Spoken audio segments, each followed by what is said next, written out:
Super Nation, guess what? I'm back. So, what's up, everybody? Again, hope everybody's having a super day. I'm having some trouble trying to define the microphone's distance between me, my aunt, and the rest of the car, so you'll have to deal with it. Nah, but it's cool. It's cool. So, today, I want to talk about something that's been affecting me for the past few years, and it's the nostalgia effect on retro gaming.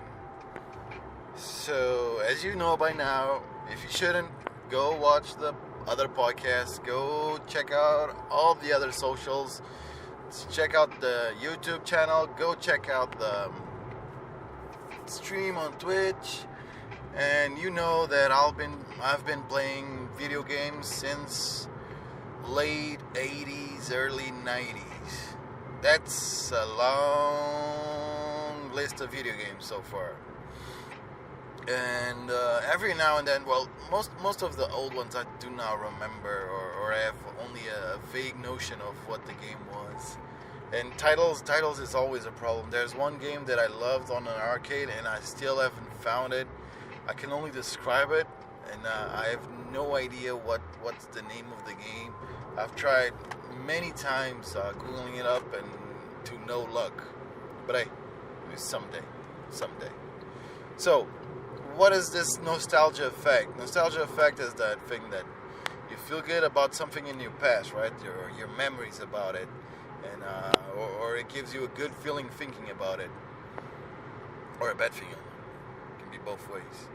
But usually your brain tries to. So if you have a good feeling, your brain is gonna create like this nice spell about it, like it's so good. You have a really nice feeling about it, and you go, okay, yeah, I really need to play that counter game from back in the day, or something like that, or the Lemmings, since they were great and I spent so many hours playing it. Or even worse, oh, let's go play SimCity 1.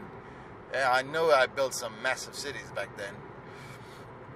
So you go find some weird site to download some weird ROM, and you get an emulator, or that you totally own because you have the game still in your father's basement or your parents' basement somewhere, or attic. So it's all good.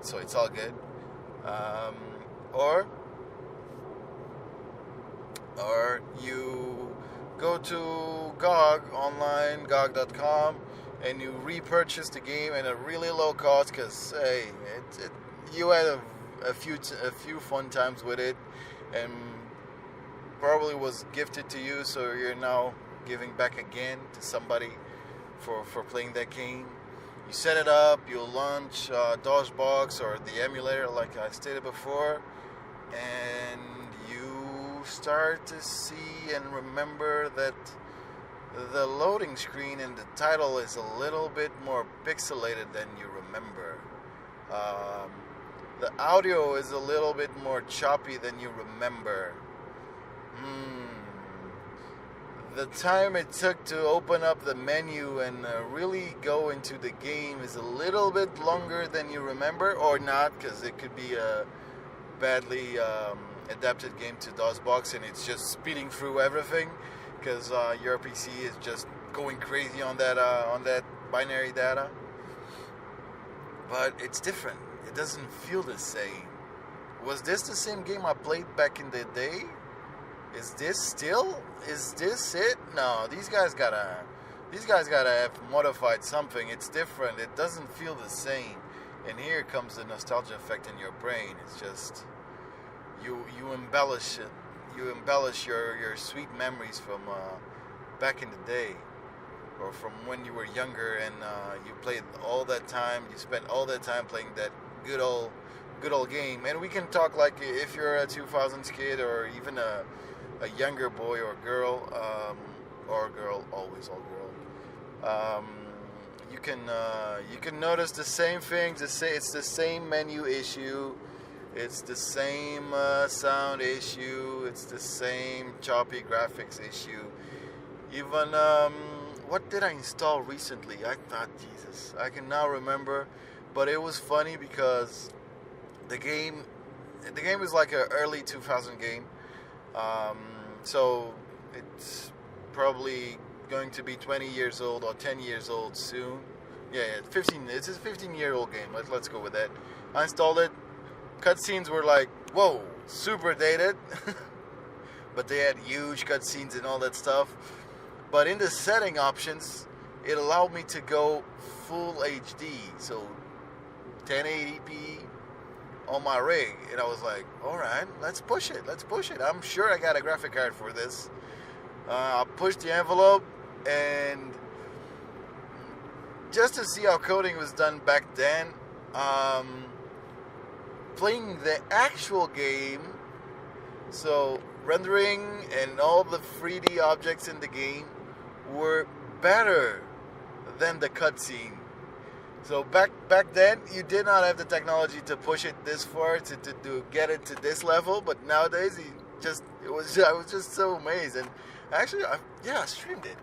And everybody was taking the exact same notion that I did. Like, golly, that cutscene was old, but damn, that 3D effects is even better than the cutscenes.